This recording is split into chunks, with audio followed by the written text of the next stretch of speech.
Paz do Senhor, irmãos. Amém? Vamos abrir a Bíblia na Epístola de Pedro. 1 Pedro, capítulo 1. Vamos ler 2 versículos. 3 versículos, versículos 17 a 19. 1 Pedro, capítulo 1, versos 17 a 19.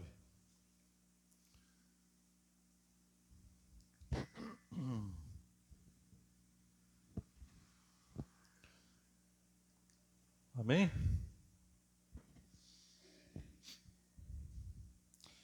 Diz assim a palavra de Deus: E se invocais por Pai, aquele que, sem acepção de pessoas, julga segundo a obra de cada um, andai em temor durante o tempo da vossa peregrinação, sabendo que não foi com coisas corruptíveis, como prata ou ouro, que fostes resgatados da vossa vã maneira de viver, que por tradição recebestes dos vossos pais, mas com o precioso sangue de Cristo, como de um cordeiro imaculado e incontaminado. Nosso Deus, te damos graças mais uma vez por estarmos na tua presença, cultuando a ti, e rogamos que a tua graça se manifeste nesta noite, durante a ministração da tua palavra, preparando os nossos corações, ministrando aos nossos corações, trabalhando em nós, Senhor, segundo a necessidade de cada um. O nome do Senhor seja exaltado nas nossas vidas, teu povo seja fortalecida, os perdidos sejam alcançados pelo Evangelho, o Senhor seja em tudo glorificado, em nome de Jesus. Amém. Tema somente ao Senhor. As crianças estão aí? Cadê as crianças? Estão aí, né? Nada de dormir, hein? Estou de olho em vocês aí, não conversem, não durmam, porque pode ser que durante a mensagem eu faça algumas perguntas para vocês aí, e aí vocês têm que estar atentos, tá bom? Amém? Ih, tá fraquinho. Amém, irmãos? Amém. Tem alguma criança aqui que gosta de soltar pipa? Bastante, né? Pois é. Meus irmãos, na minha infância, quando eu tinha mais ou menos meus 7, 8 anos de idade, eu era uma criança que gostava muito de soltar pipa. Inclusive minha mãe até hoje, quando vai alguém lá em casa, ela faz questão de contar para as pessoas que quando eu saía com ela de ônibus, eu ficava olhando pela janela do ônibus, via as pipas no alto e ficava assim, né? Como se fosse minha, né? Ela faz questão, não sei porquê, mas ela gosta de contar isso. Só que tinha um problema, o meu pai, ele não gostava que eu soltava pipa. Meu pai, na época, era taxista, a gente morava em São Paulo, e cidade grande, perigosa, né? Hoje eu entendo porque que ele não gostava.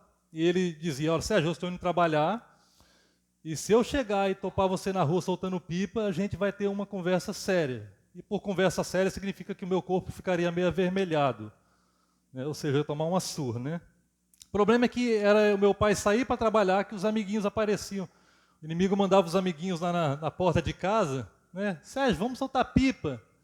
E aí eu entrava naquele dilema. E agora, eu vou ou não vou? Por um lado, eu queria, por outro lado, eu temia o meu pai. Então eu ficava naquele dilema. Às vezes eu ia, em partes porque era algo que eu gostava, então eu queria me associar aos meus amigos, fazer o que eles estavam fazendo. Em partes porque se eu não fosse, eles também iam ficar me zoando. Ah, papai não deixa, mamãe não deixa. Coisas que as crianças faziam na época, hoje elas não fazem mais isso, mas na época elas faziam, né? E outras vezes eu não ia porque eu sabia que se meu pai chegasse, eu ia tomar uma surra, então eu temia isso. O nome que se dá a isso, irmãos, é temor dos homens. Temor dos homens. Temor dos homens é aquilo que nós fazemos ou deixamos de fazer porque desejamos a aprovação das pessoas ou porque tememos a reprovação delas. Isso é temor dos homens. Temor é aquilo que nós fazemos ou deixamos de fazer porque estamos demasiadamente preocupados com o que as pessoas podem pensar ou dizer ao nosso respeito, ou até mesmo com o que elas podem fazer contra nós. Isso é temor. E o temor do homem é algo muito comum em nossa vida. mais comum do que imaginamos. Alguém já disse que se uma pessoa disser que não sente temor dos homens, nós devemos checar o batimento cardíaco dessa pessoa. É algo muito comum com cada um de nós aqui. Todos nós, em algum momento, em alguma medida, somos movidos pelo temor do homem. Tomamos decisões ou fazemos as nossas escolhas baseadas no temor do homem. E nesse texto que lemos, o apóstolo Pedro vai nos ensinar que, como filhos de Deus, nós somos peregrinos nesse mundo. Não pertencemos a este mundo, estamos aqui apenas de passagem na nossa breve vida. E, portanto, a nossa vida nesse mundo deve ser vivida não com base no temor aos homens, mas baseada somente no temor a Deus. Agora, é interessante nós aprendermos sobre isso com o apóstolo Pedro, porque de todos os apóstolos, o apóstolo Pedro talvez tenha sido o apóstolo que experimentou de forma mais amarga o que é o temor do homem. Os irmãos se lembram na ocasião da crucificação de Jesus? Antes da crucificação de Jesus, ele se reúne com os seus discípulos e diz: nessa noite eu vou ser entregue para ser crucificado e todos vocês vão me abandonar. E Pedro, impetuoso como era, se levanta e diz: Senhor, eu jamais vou te abandonar. Eu darei a minha vida por ti. E Jesus diz: Pedro, você vai dar a sua vida por mim? Em verdade te digo, Pedro, que nesta mesma noite, antes que o galo cante, você vai me negar por 3 vezes. E Pedro se levanta eufórico e diz: Senhor, eu jamais negarei ao Senhor. Eu vou com o Senhor até a morte, eu darei a minha vida por ti. Ainda que todos esses aqui te neguem, eu todavia jamais te negarei. E nós conhecemos bem a história, nós sabemos que Pedro falhou. Naquela mesma noite, não diante de uma multidão, não diante de homens armados que poderiam lhe fazer algum mal, mas diante de uma serva, diante de uma criada, Pedro por 3 vezes negou a Jesus. E o texto no Evangelho relata que naquele momento Jesus fitou os olhos em Pedro, e Pedro, se lembrando das palavras de Jesus, chorou amargamente. Ele temeu ao seu Senhor, porque ele temeu mais aos homens do que a Deus. Ele estava mais preocupado com o que pudessem pensar ou dizer ao seu respeito, ou até mesmo com o que pudessem fazer contra ele, do que com o que Deus havia dito sobre ele. Por isso ele negou o seu Senhor. Então, irmãos, nesse texto Pedro vai nos ensinar que, como salvos em Cristo e filhos de Deus, nós devemos viver a nossa peregrinação, a nossa breve vida nesse mundo, temendo somente a Deus. E ele vai nos dar 2 razões pelas quais nós devemos temer somente a Deus. A primeira razão é por causa daquilo que Deus é para nós. E a segunda razão é por causa daquilo que Deus fez por nós. Veja aí o verso 17, primeiro, o que Deus é para nós. Ele diz no verso 17: E se invocais por Pai, aquele que sem acepção de pessoas julga segundo as obras de cada um, andai em temor durante o tempo da vossa peregrinação. Ele inicia o verso 17 afirmando que Deus é o nosso Pai. E se invocais por Pai, aquele que sem acepção de pessoas julga segundo as obras de cada um. E a ideia de invocar a Deus como Pai não significa apenas orar a Deus. A ideia aqui significa também reivindicar diante dos outros o nome de Deus. É a nossa profissão de fé. É a nossa declaração pública de que nós somos filhos de Deus. Pedro já havia dito sobre a nossa relação com Deus no versículo 2, quando ele diz aí que nós fomos eleitos segundo a presciência de Deus Pai. E no versículo 3 também, quando ele diz: Bendito seja o Deus e Pai de nosso Senhor Jesus Cristo. Veja, irmãos, nós nos tornamos filhos de Deus a partir do momento em que nós cremos em seu Filho Jesus Cristo. João, capítulo 1, versículo 12, diz que Jesus veio para os que eram seus, mas os seus não o receberam. Mas a todos quantos o receberam, deu-lhes o poder de serem feitos filhos de Deus, aos que creem no seu nome. Então a intenção de Pedro nesses versículos é mostrar a nossa relação familiar com Deus, onde Deus é o nosso Pai e nós somos os seus filhos. E como filhos, irmãos, nós somos também a casa de Deus. A Bíblia nos descreve como casa de Deus. Por isso a gente canta aquele hino, né? Sou tua casa, tua morada, sou teu lar, mude as coisas de lugar. Agora, a implicação disso é que o pai é aquele que é o chefe da casa. O pai é aquele que governa a casa, é ele quem dita as regras. É ele quem diz o que deve e o que não deve ser feito, o que podemos e o que não podemos fazer. Portanto, se nós cremos em Cristo e temos Deus como nosso Pai, nós devemos viver nesse mundo não segundo as nossas próprias vontades, mas segundo a vontade de Deus, segundo as suas regras que estão estabelecidas na sua palavra. Nós devemos andar em temor durante o tempo da nossa peregrinação, em temor somente a Deus. Mas o que significa temer a Deus? Será que temer a Deus significa que nós devemos ter medo de Deus? Será que temer a Deus significa que nós devemos obedecê-lo por medo de sermos castigados por Ele? É claro que não, irmãos. Temer a Deus significa ter respeito e reverência a Ele e viver em obediência à Sua palavra por causa daquilo que Deus é para nós. Ele é o nosso Pai amoroso. Veja as crianças aqui. Eu perguntei numa pregação aqui se as crianças obedecem os pais. Elas obedecem, eu lembro que elas falaram isso. Teve um que falou aí, estou sem palavras, né? Mas vocês obedecem os pais, não obedecem, crianças? Obedecem? Aí, ó, foi mais potente dessa vez. Não?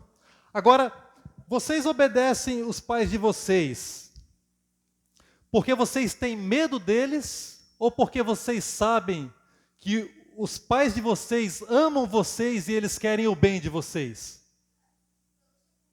Segundo motivo, né? Essa hora os pais vão à loucura. O que essa criança vai falar, né?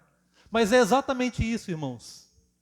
Assim como uma criança que obedece os pais não por medo, mas porque entende que os pais são autoridades sobre a vida dela e que os pais a amam e querem o seu bem, assim é o nosso temor para com Deus. Ele é o nosso Pai amoroso. Ele deu o seu Filho para nos resgatar. E é por isso que nós devemos temê-lo. Tinha um programa que passava na TV antigamente, eu não me lembro qual canal, o nome do programa era Troca de Famílias. Alguém já viu esse programa? O pessoal que é mais velho aí, ninguém vai levantar a mão, né? Olha lá, a irmã já viu. Então, uma vez passou nesse programa a história de duas famílias, onde o filho de uma família cristã foi passar um tempo com a outra família que não era cristã. E o filho da família não cristã foi passar um tempo com a família cristã. E fizeram essa troca, fazia parte do programa, ficavam um tempo lá. E o que aconteceu é que na casa onde a família era crente, havia regras. Eles tinham algumas regras que colocavam sobre os filhos, que diziam, olha, você não pode dormir qualquer horário, você tem que dormir tal hora, a TV só pode ficar ligada até tal hora, você precisa jantar a tal hora, nós vamos ler a Bíblia juntos, nós vamos orar juntos, e etc.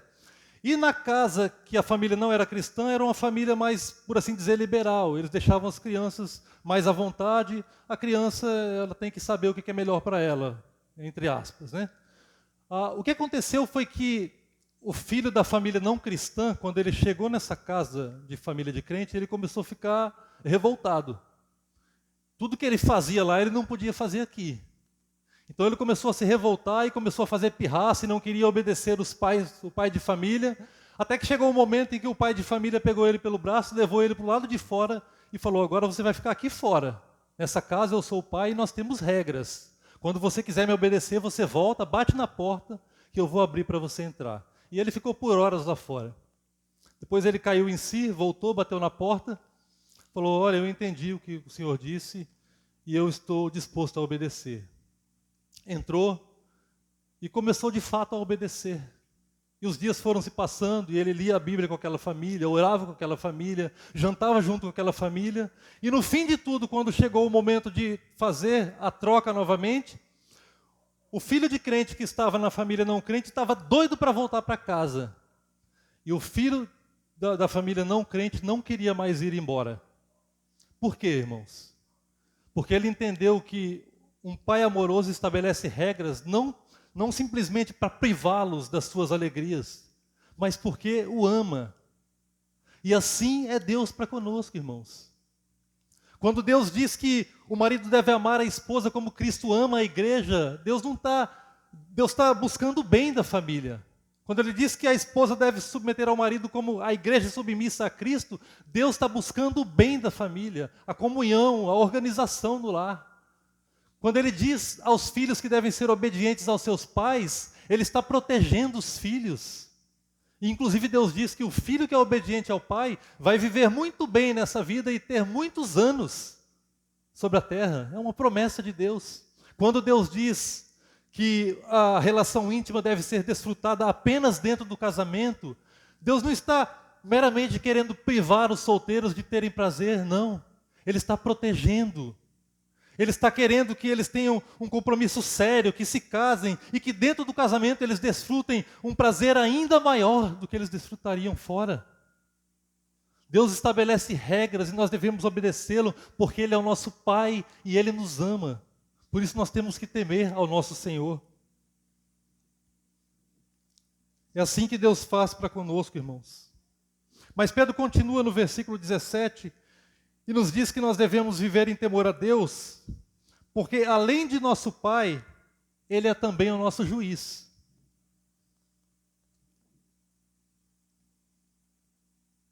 E se invocais por Pai, aquele que sem acepção de pessoas julga segundo as obras de cada um, andai em temor durante o tempo da vossa peregrinação. Há duas razões possíveis ou prováveis pelas quais Pedro se refere a Deus como nosso juiz. A primeira é para alertar e chamar ao arrependimento aqueles que são crentes nominais, crentes só de boca. Aqueles que professam ser filhos de Deus, mas vivem segundo as suas próprias vontades e não segundo a vontade de Deus. A esse tipo de crente, Pedro diz, cuidado, cuidado. Deus é um justo juiz. Os juízes desse mundo, irmãos, eles podem errar. Eles podem julgar injustamente. Eles podem desprezar a lei e julgar segundo suas próprias vontades e interesses. Podem prender quem não deve ser preso, podem liberar quem não deve ser liberado. Eles podem errar. Mas o nosso Deus, Ele não erra. O nosso Deus é um justo juiz. No capítulo 2, mais adiante aqui no verso 23, Pedro descreve Deus como aquele que julga justamente. No capítulo 4, versículo 5, Pedro diz que Deus está preparado para julgar os vivos e os mortos. Então, se você é um crente nominal, alguém que está na igreja e professa ser filho de Deus, mas não o teme, não vive em obediência à sua palavra, cuidado, cuidado. Lembre-se que Deus é um justo juiz e Ele não faz acepção de pessoas. Ele julga sem acepção. Deus tem filhos, irmãos, mas como alguém já disse, Ele não tem filhos prediletos. Ele julga igualmente todos os filhos. E nós não podemos ser crentes nominais, nós devemos de fato temer o nosso Deus. Essa é a primeira razão. E a segunda razão, porque Ele chama Deus de nosso juiz, é para nos ensinar sobre a importância de nós nos certificarmos de que a nossa fé é uma fé verdadeira. E, consequentemente, uma fé que dá frutos. Uma fé que dá frutos. E talvez você pense, ora, mas a nossa salvação não é somente pela graça mediante a fé? Por que Deus vai nos julgar segundo as nossas obras? Sim, meus irmãos, a nossa salvação é somente pela graça mediante a fé, não temos dúvida disso. O apóstolo Paulo diz em Efésios capítulo 2, versículos 8 e 9, ele fala sobre isso, e ele deixa muito claro que nós somos salvos somente pela graça. Ele diz, porque pela graça sois salvos por meio da fé. E isso não vem de vós, é dom de Deus. Não vem das obras para que ninguém se glorie, porque somos feitura dele, criados em Cristo Jesus para as boas obras. Veja, pela graça sois salvos por meio da fé. É um favor imerecido de Deus. Isso não vem de vós, não é pelo que somos. É dom de Deus. Não vem das obras, não é pelo que fazemos, para que não nos gloriemos. Mas ele continua no verso 10 e diz: porque nós somos feitura sua, criados em Cristo Jesus para as boas obras. Nós não somos salvos pelas obras, mas nós somos salvos para as boas obras, as quais Deus preparou para que andássemos nelas. Ou seja, a razão pela qual Pedro está ensinando que Deus julga segundo a obra de cada um é porque as obras são as evidências visíveis da verdadeira fé em Jesus. Você vai chegar no céu e Deus vai dizer assim: você creu no meu Filho Jesus Cristo para a salvação? Você vai dizer: sim, Senhor, eu criei no seu Filho Jesus Cristo. E Ele vai te perguntar: mostra-me as evidências. Tiago ensina a mesma coisa, Tiago 2, verso 15 a 17. Tiago diz: e se o irmão ou a irmã estiverem nus e tiverem falta de mantimento cotidiano, e algum de vós lhe disser: ide em paz, aquentai-vos e fartai-vos, e não lhes derdes as coisas necessárias para o corpo, que proveito virá daí? Assim também a fé, se não tiver as obras, é morta em si mesmo. Fé sem obras é uma fé morta, irmãos. E por fim, o apóstolo Paulo, em Romanos 2, a partir do verso 5, ele diz: mas segundo a tua dureza e o teu coração impenitente, um coração duro que não se arrepende, entesouras ira para ti, no dia da ira e da manifestação do juízo de Deus, o qual recompensará cada um segundo as suas obras, a saber, a vida eterna aos que com perseverança em fazer bem procuram glória, honra e incorrupção, mas a indignação e a ira aos que são contenciosos, desobedientes à verdade e obedientes à iniquidade. Tribulação e angústia sobre toda a alma do homem que faz o mal, primeiramente do judeu e também do grego. Glória, porém, e honra e paz a qualquer que pratica o bem, porque para com Deus não há acepção de pessoas. Nós somos salvos tão somente pela graça mediante a fé, mas a verdadeira fé, ela nunca vem sozinha. Ela é cheia de amizades, essas amizades se chamam boas obras. Você pode ser alguém que faz boas obras e não ter fé, mas você não pode ser alguém que tem uma verdadeira fé e não praticar as boas obras. Nós devemos, irmãos, levar isso a sério e analisar o nosso coração, se nós de fato estamos vivendo como Deus quer que vivamos. A segunda razão, irmãos, porque nós devemos andar em temor durante o tempo da nossa peregrinação neste mundo, é pelo que Deus fez por nós. Primeiro, pelo que Ele é para nós, Ele é o nosso Pai e Ele é o nosso juiz. E segundo, pelo que Deus fez por nós. Versículo 18 e 19.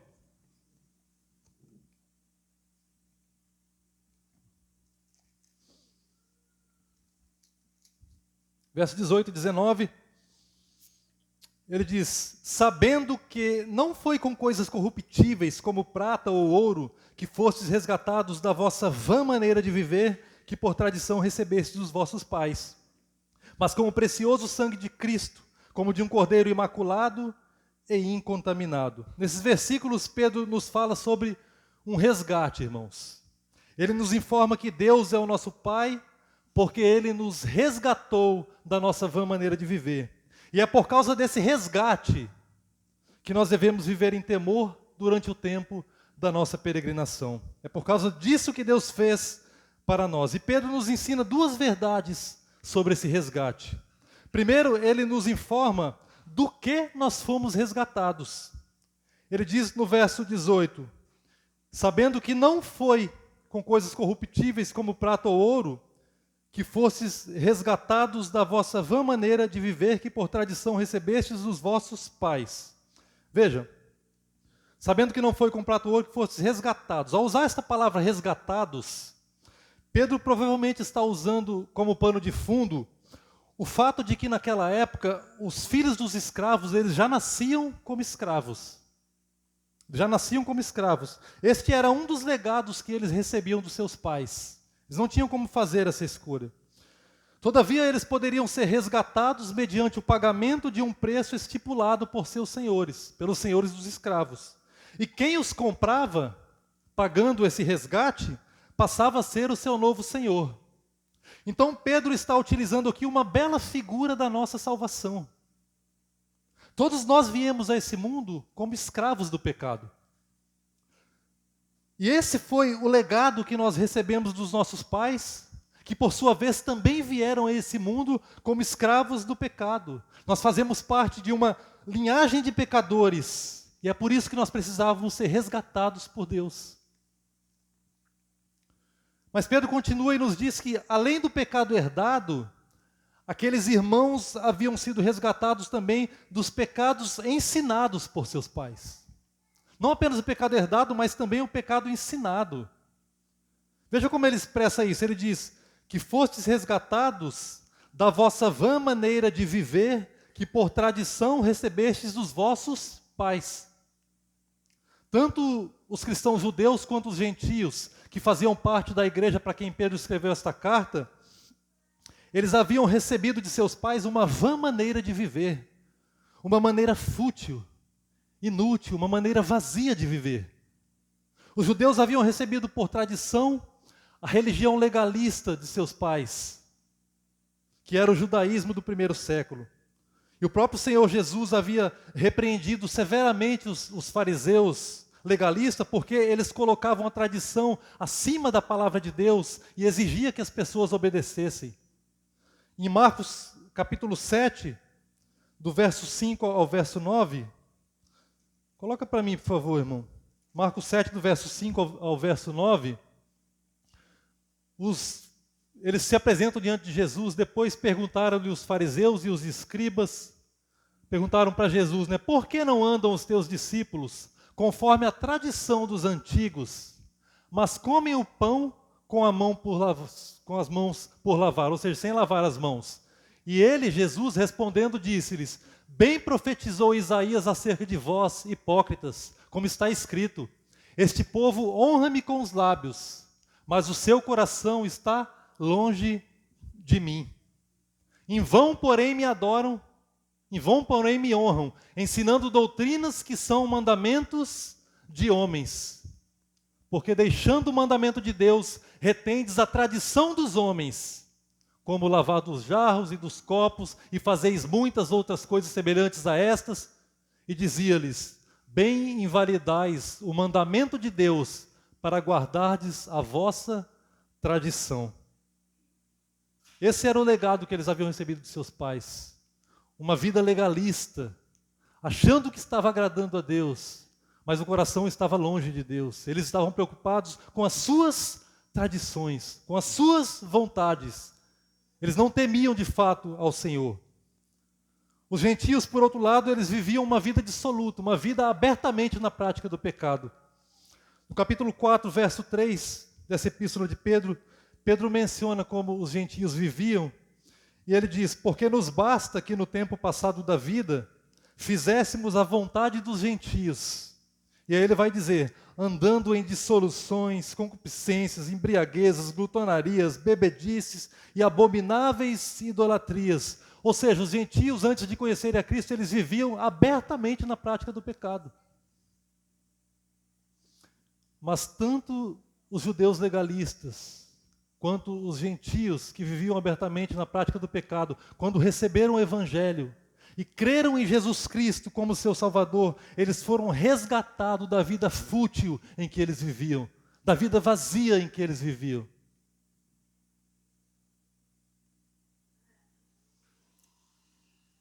Todos nós passamos por esse resgate, irmãos, todos nós que estamos em Cristo. E aqueles que não estão, sejam eles pessoas que seguem regras escrupulosamente, ou que vivem abertamente na prática do pecado, se não estão em Cristo, se não foram resgatados por Cristo, eles estão vivendo uma vida fútil, vazia, sem esperança alguma. Agora, algumas lições importantes que nós podemos extrair daqui. Primeiro, você que é pai, você que é mãe, lembre-se de que o seu filho, desde que ele foi gerado, ele herdou através de você a natureza adâmica, a natureza pecaminosa. Ele é inclinado naturalmente para o mal. Portanto, é seu dever como pai, é seu dever como mãe, ensiná-lo desde a mais tenra idade, através da palavra de Deus, que Jesus Cristo é o Salvador, o único que pode libertá-lo da vã maneira de viver, o único que pode resgatá-lo dos seus pecados. É o seu dever como pai. Segundo, quando Pedro escreveu essa carta, ele a escreveu dentro de um contexto em que os pais exerciam uma influência muito grande, muito poderosa sobre a vida dos filhos. De tal maneira que era comum os pais seguirem a religião, os filhos seguirem a religião dos pais, seguirem a profissão dos pais, o ensino dos pais e o exemplo dos pais. Isso era muito comum. Agora, ainda hoje os pais exercem uma influência muito grande sobre os filhos, porém eles não são a única influência. Os filhos têm muito mais influência do que tinham.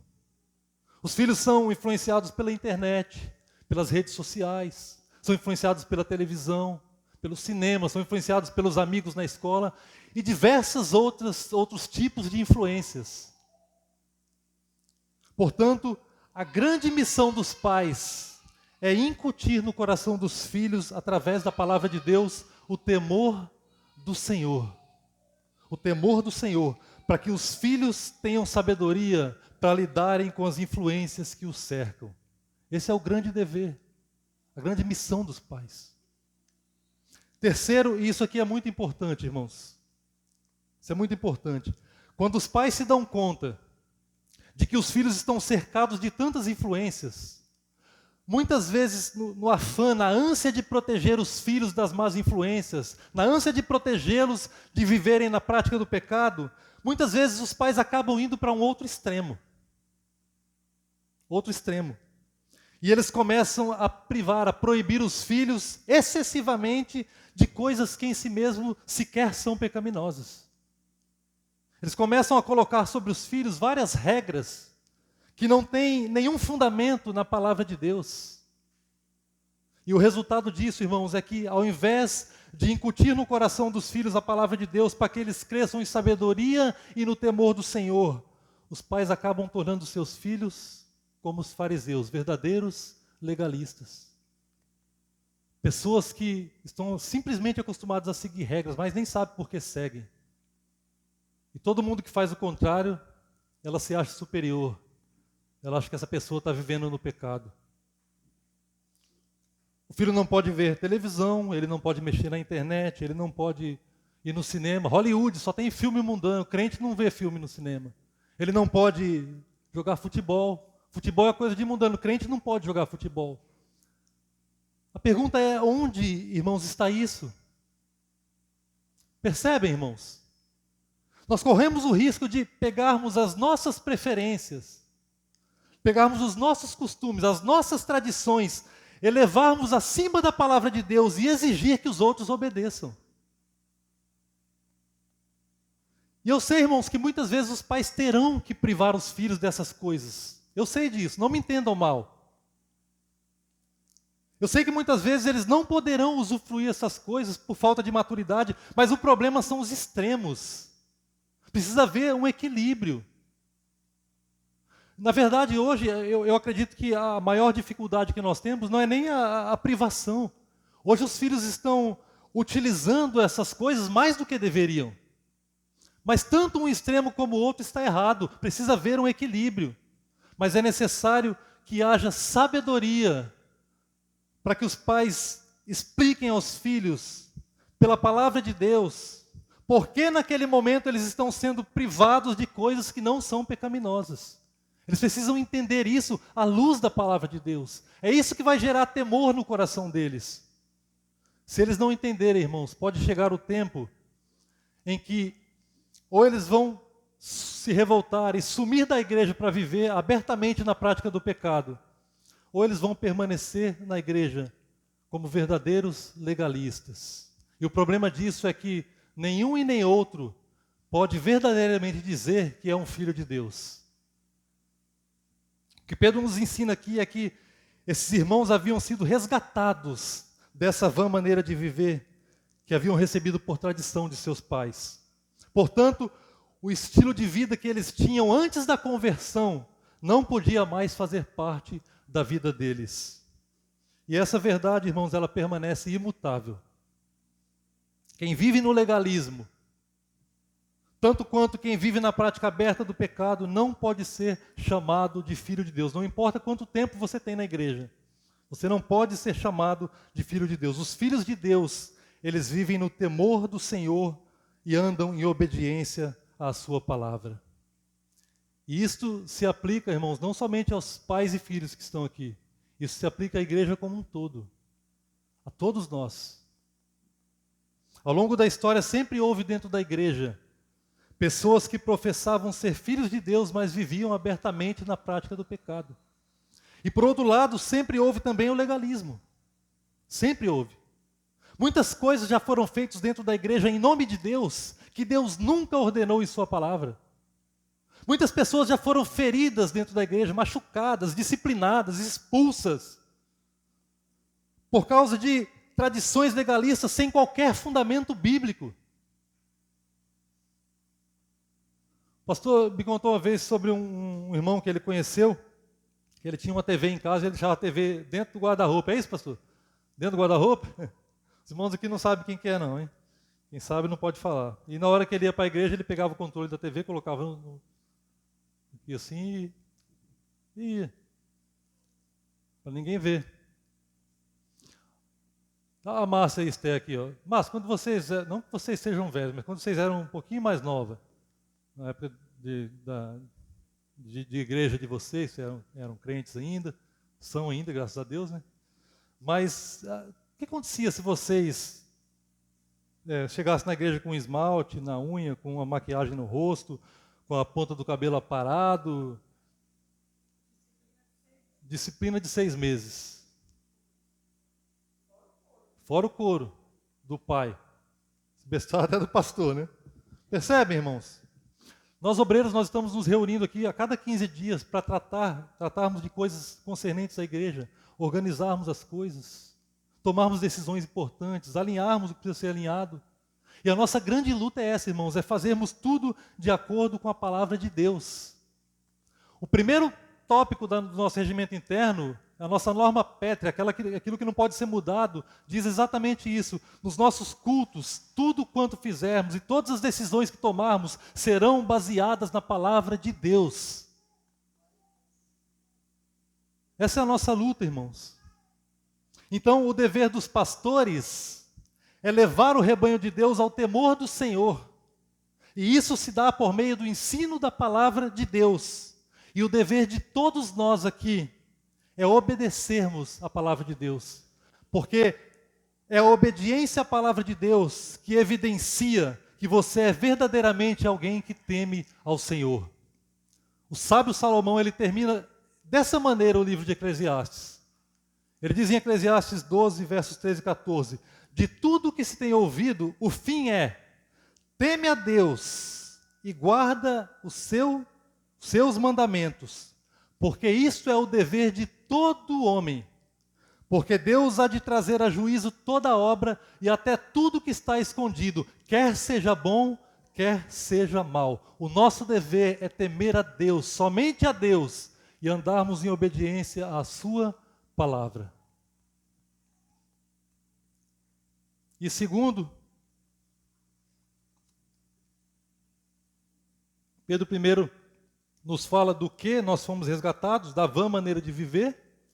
E, por último, ele nos mostra o preço que foi pago pelo nosso resgate. Pedro começa explicando com o que nós não fomos resgatados, versos 18 e 19.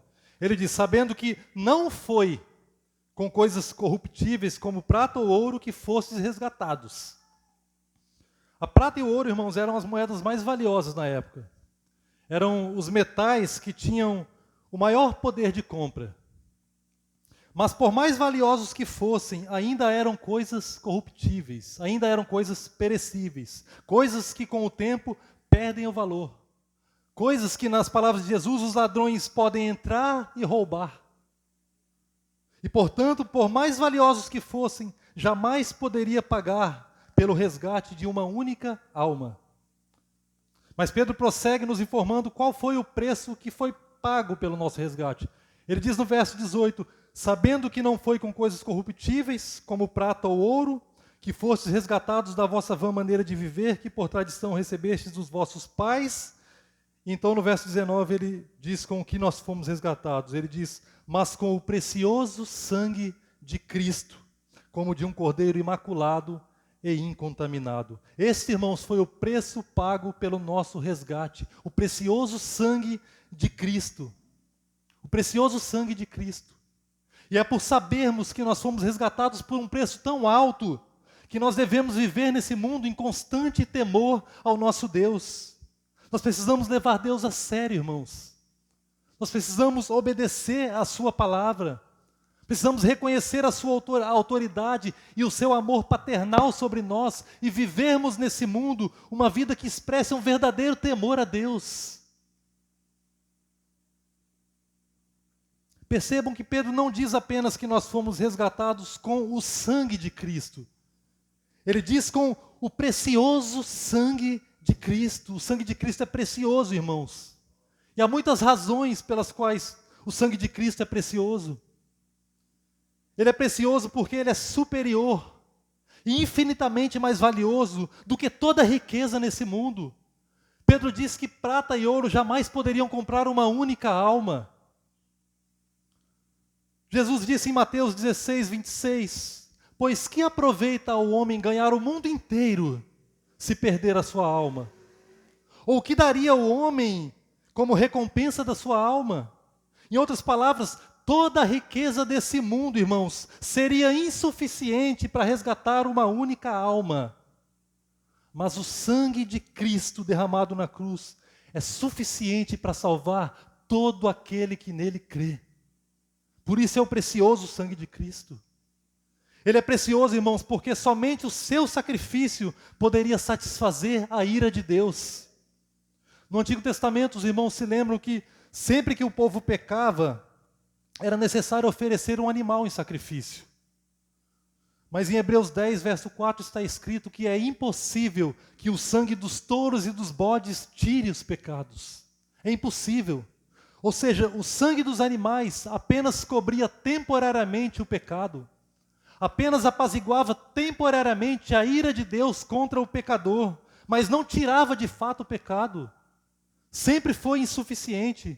Por isso era necessário que esses sacrifícios fossem feitos repetidas vezes. Sempre que o povo pecava, tinha que oferecer novamente o sacrifício. O sacrifício dos animais eram apenas sombras que apontavam para um sacrifício futuro superior. O sacrifício de Jesus Cristo, o homem perfeito, como de um cordeiro imaculado e incontaminado. O homem que assumiu o nosso lugar e morreu pelos nossos pecados para nos resgatar. O sangue de Cristo precisou ser derramado, irmãos, uma única vez para pagar pelo nosso resgate. Por isso ele é precioso. Em Hebreus 9, versos 11 e 12, o autor aos Hebreus diz, mas vindo Cristo, o sumo sacerdote dos bens futuros, por um maior e mais perfeito tabernáculo, não feitos por mão, isto é, não desta criação, nem por sangue de bodes e bezerros, mas por seu próprio sangue. Por seu próprio sangue, ele entrou uma vez no santuário, havendo efetuado uma eterna redenção. Por isso o sangue de Cristo é precioso, meus irmãos. Ele nos redimiu eternamente, nós estamos seguros nele.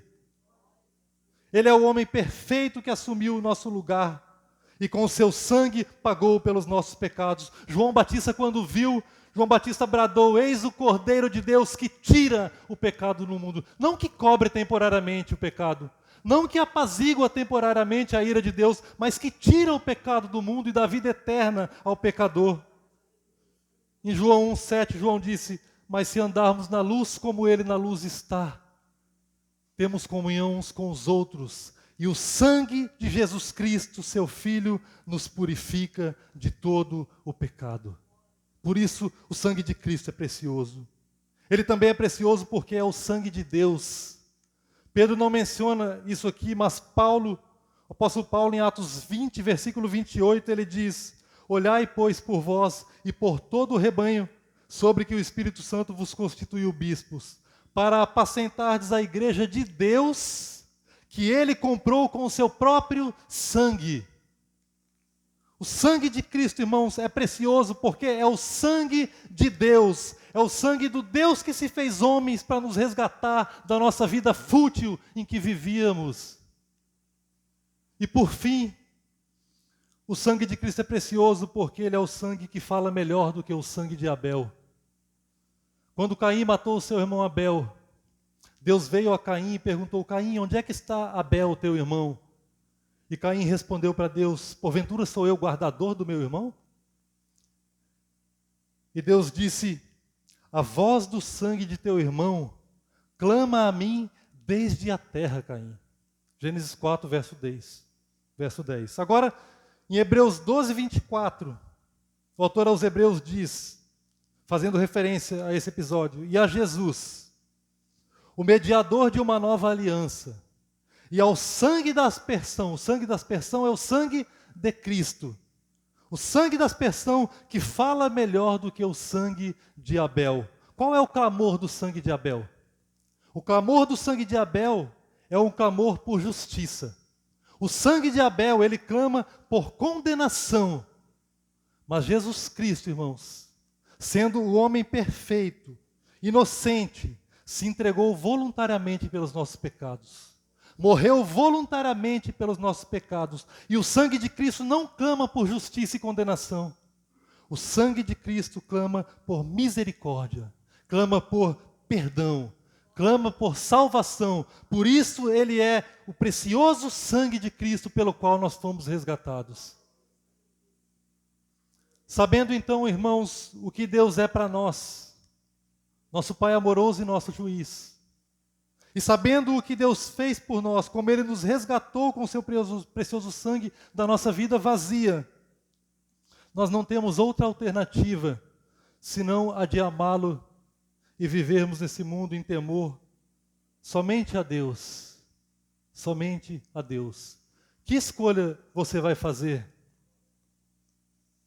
após saber de tudo que Deus é para você e tudo que Ele fez por você? De que maneira você vai viver nesse mundo? Temendo os homens, temendo as circunstâncias, ou depositando a sua confiança, o seu temor somente no Senhor?